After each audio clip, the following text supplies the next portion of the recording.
दबंग बहू। इतनी देर से बैठे टीवी देख रहे हो, शाम हो गई है, बाजार जाकर सब्जियां ले आओ।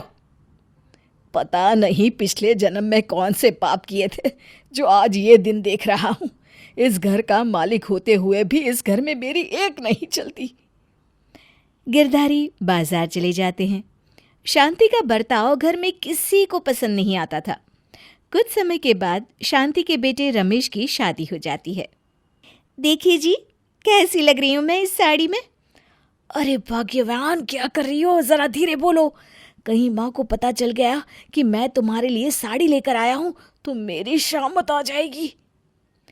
तभी शांति रमेश को आवाज देती है। अरे रमेश! रमेश भागता हुआ अपनी माँ के पास आता है। क्या हुआ माँ, क्या बात है? अरे नालायक, कल तुझे तनख्वाह मिली है और तूने अभी तक मुझे पैसे नहीं दिए। ला जल्दी से पैसे दे। रमेश अपनी माँ को पैसे देता है। शांति पैसे गिनकर रमेश से कहती है, अरे ये तो कम है, बाकी के कहाँ हैं?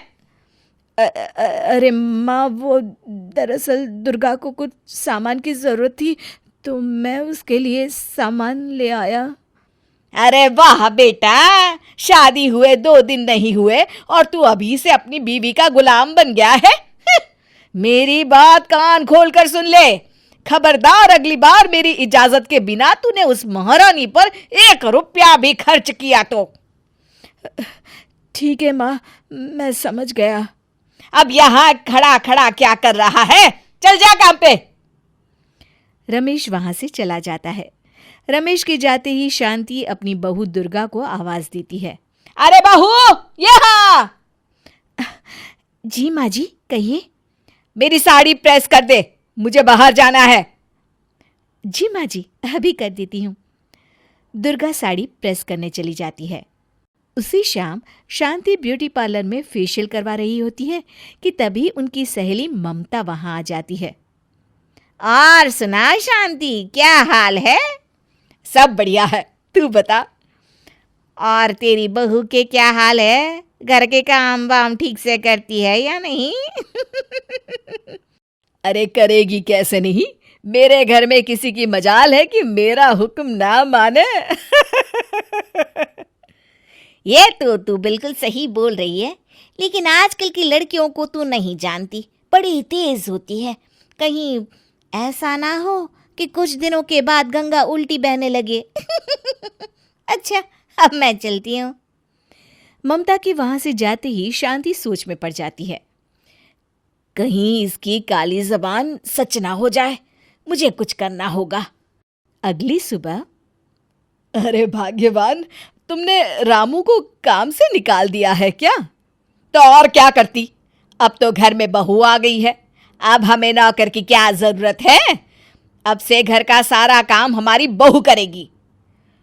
पता नहीं भगवान ने तुम्हें किस मिट्टी का बनाया है जो तुम अपनी बहू को नौकरानी समझती हो। अरे बहू तो बेटी समान होती है जिसे घर की लक्ष्मी समझा जाता है।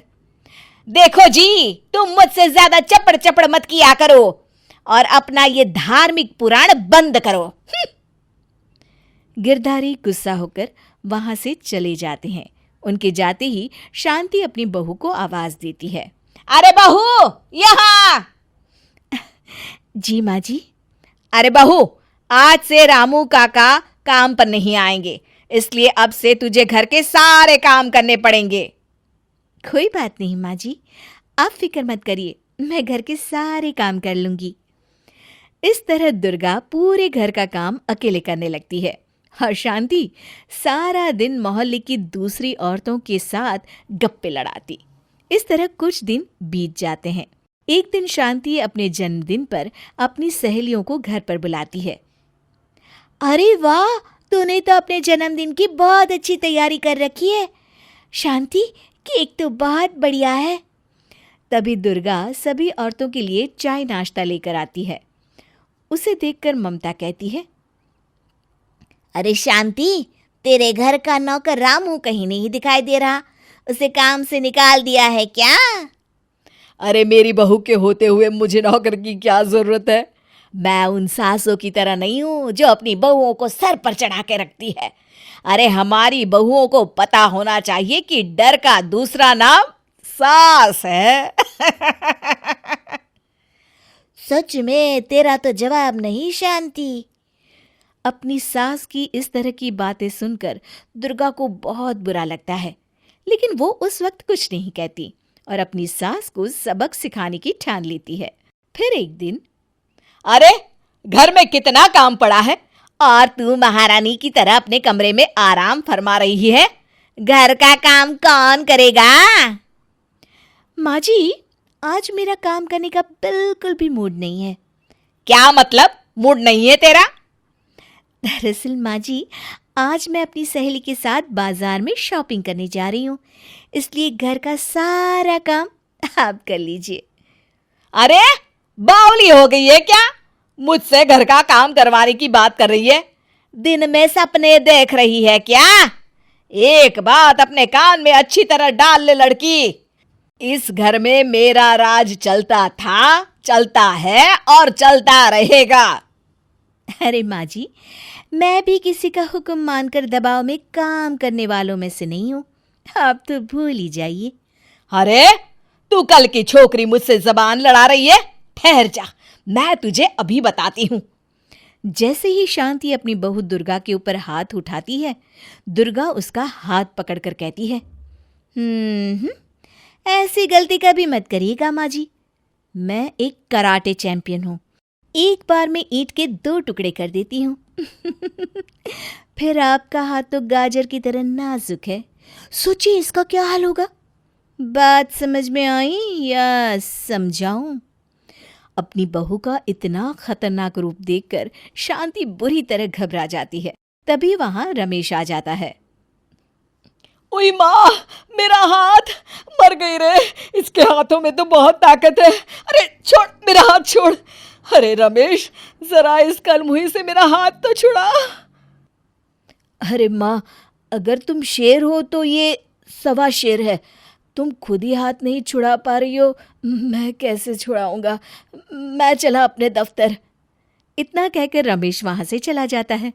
शांति समझ जाती है कि उसका आत्मसमर्पण करना ही ठीक रहेगा। अरे बहू, भगवान के लिए मुझे छोड़ दे, मुझसे गलती हो गई।